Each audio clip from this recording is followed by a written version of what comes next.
Hello friend, this is Ryan Hicks of TalkToProfit.com. Today I want to talk to you about having a scarcity mindset versus an abundance mindset. I had an individual telling me about all the scarcity in the world and just talking up scarcity. But then I asked him, well, do you have any scarcity in your life? Well, it's not me, but there's these people starving. I said, what are you doing to help them? Well, I'm not doing any. They just wanted to talk about scarcity. They didn't have some valid concern about people starving. They couldn't care any less. They liked talking about it, but they weren't doing anything about it. Meanwhile, I've never met someone who's really believing in the scarcity mentality and embracing that, who's actually doing anything to help people who are going without, to help those in need. Because they're always clinging to what they have, holding back because they might not get any more, because there's a limited supply out there.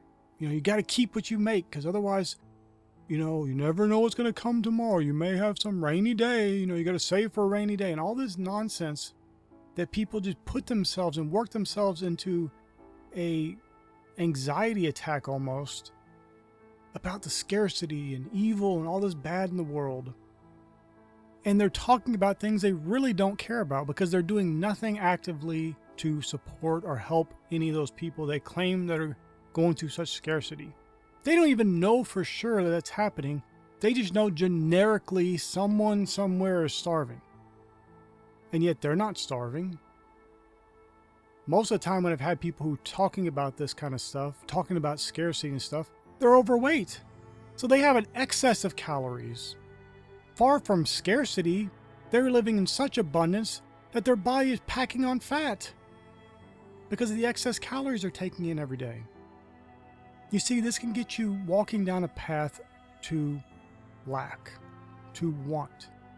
You'll talk yourself into having lack. You'll talk yourself into experiencing scarcity and all the negative things that can bring. And that is a common worldview, that the world is scarce, there's limitation, that there's not enough.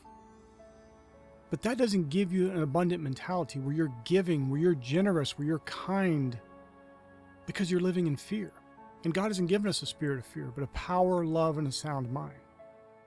That love part doesn't allow in scarcity, doesn't allow lack, doesn't allow want. That love part is always bringing with it the mentality of the Lord is my shepherd, I shall not want.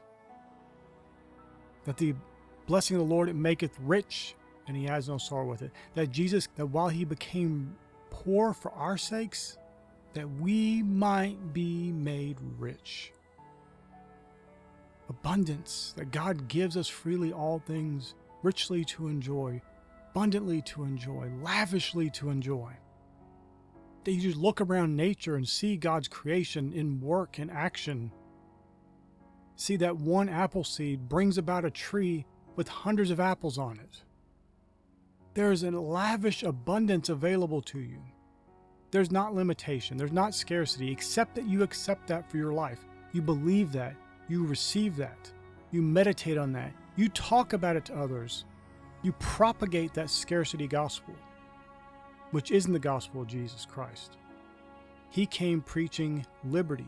He came preaching the gospel to the poor, the good news to the poor. Not that they're going to remain poor, that there was riches and abundance and opulence, and the Father will give you what you ask. Ask and ye shall receive. That you'll have whatsoever you say, even to the point of saying of that mountain, be thou removed and be thou cast in the sea. And you don't doubt in your heart, you will have whatsoever you say. No limitation there. No lack there. No scarcity there. No talking about poor people starving in some country you couldn't even name, people you don't even know, just generic caricatures that you're creating to talk up scarcity. And yes, there are people suffering in the world, of course. But you know what? You're not going to help those people and do any good in the world talking about the scarcity, talking about the lack that they are experiencing. That never brings about good results. That never brings about abundance for those people who are in lack. It's the old saying that if you want to help the poor, you don't help the poor by being poor yourself. You become rich That way you have an abundance and you can freely give and help those in need. The poor people aren't creating hospitals. The poor people aren't digging wells. The poor people aren't supplying food to areas experiencing famine. That's rich people. That's people who have an abundance, who have more than enough.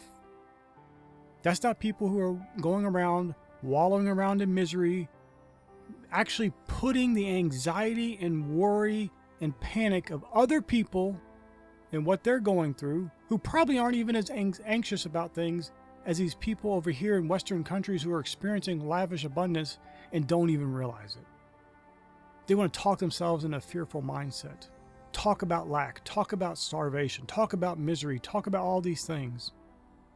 Why not talk about doing good? Why not talk about abundance? Talking about God gives me favor. I can help those people. I don't have to wallow around and grovel and whine and complain and shake in terror because people are starving somewhere. I can do something about it because I have an abundance. Because God's blessed me and freely gives me of all good things. And I can teach those same people that He'll do the same for them. And whatsoever I say, I will have. My friend, there is no lack in this universe. Individuals may be experiencing lack. Even countries, for the most part, there could be countries where a lot of people are experiencing lack. No question about it. And there's a lot of reasons for that. People don't like to talk about it. I've read all kinds of textbooks about poverty and the causes of it and all these things. Very often, it's just making excuses for some bad decisions in many cases. Some people certainly experience things that are beyond their control, but you can't bring their lack upon yourself and act as if that's going to help them. You can't talk up scarcity and bring scarcity into your own life and help anyone else. You're just making your life worse, and you've done nothing for them. And it doesn't make you virtuous to loudly proclaim the misery of others, loudly proclaim that they need you to somehow save them, that you're somehow their savior coming to rescue them because you're talking up their poverty, you're talking up their lack. Talk up goodness, God's blessing, His abundance that He freely gives to all who will receive. Talk that up, speak that, think about that, meditate on that. And if you come across a need, do good. And don't be weary in well-doing. But my friend, you can only do that good, you can only be that blessing if you're not one of those people in lack, not one of those people in scarcity. So never let another word come out of your mouth that is proclaiming scarcity, that is proclaiming lack, that is proclaiming doubt, that is doubting the goodness of God, that's an unbelief to His abundance and blessing in the universe. Speak forth the goodness of God, the blessing of God. Preach the gospel to the poor, the good news that Jesus became poor that they could be rich. My friend, I pray this is a blessing for you. May God bless you richly.